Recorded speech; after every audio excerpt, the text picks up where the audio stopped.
লক্ষ্মীপুরে শায়িত হলেন স্বপ্নবাজ অভিনেতা শাহবাজ সানি। ছোট পর্দার বড় অভিনেতা শাহবাজ সানি মারা গিয়েছেন। ইন্না লিল্লাহি ওয়া ইন্না ইলাইহি রাজিউন।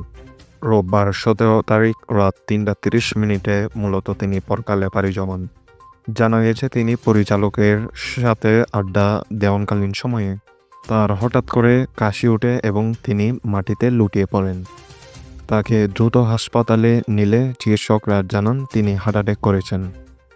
এরপর রাত ৩টা নাগাদ শেষ নিঃশ্বাস ত্যাগ করেন এই স্বপ্নবাজ তরুণ। আজ ভোরে তার নিজ গ্রাম লক্ষ্মীপুরে নিয়ে যাওয়া হয় এবং জোহরের জানাজা শেষে সানিকে দাফন করা হয় বলে জানিয়েছেন নাট্য পরিচালক মুশফিকুর আলম। তিনি জানান, গতকাল রাতে যখন কয়েকজনের সাথে আড্ডা দিচ্ছিল তখন সে বলছিল যে তিনি আমার বাসায় আসবে, আমার বাসায় এসে খাওয়া দাওয়া করবেন। এরপর খবর পেলাম তাকে হাসপাতালে নিয়ে নেওয়া হয়েছে। সেখানে এসে দেখলাম তিনি আর নেই। মুশফিকুল আলম বলেন, আমরা কয়েকজন মিলে তার গ্রামের বাড়িতে এসেছি। জোহর নামাজ শেষে জানাজা পড়িয়ে তাকে দাফন করা হয় তার নিজ গ্রাম লক্ষ্মীপুরে।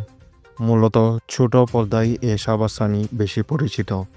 এছাড়াও বিভিন্ন সিনেমাতে তাকে অভিনেতা করতেও দেখা যায় প্রায়শই। তার উল্লেখযোগ্য নাটকের মধ্যে রয়েছে মাচমেকার, পাইলে হন, আনারকলি। তার মৃত্যুতে সব একদম নায়ক ইন্ডাস্ট্রিতে রয়েছে শোকের ছায়া। এখন মূলত পুরো সিনেমা ইন্ডাস্ট্রি তাকে অনেক মিস অবশ্যই তো করবেন, কেননা তিনি খুব কম বয়সেই পরকালে পাড়ি জমান।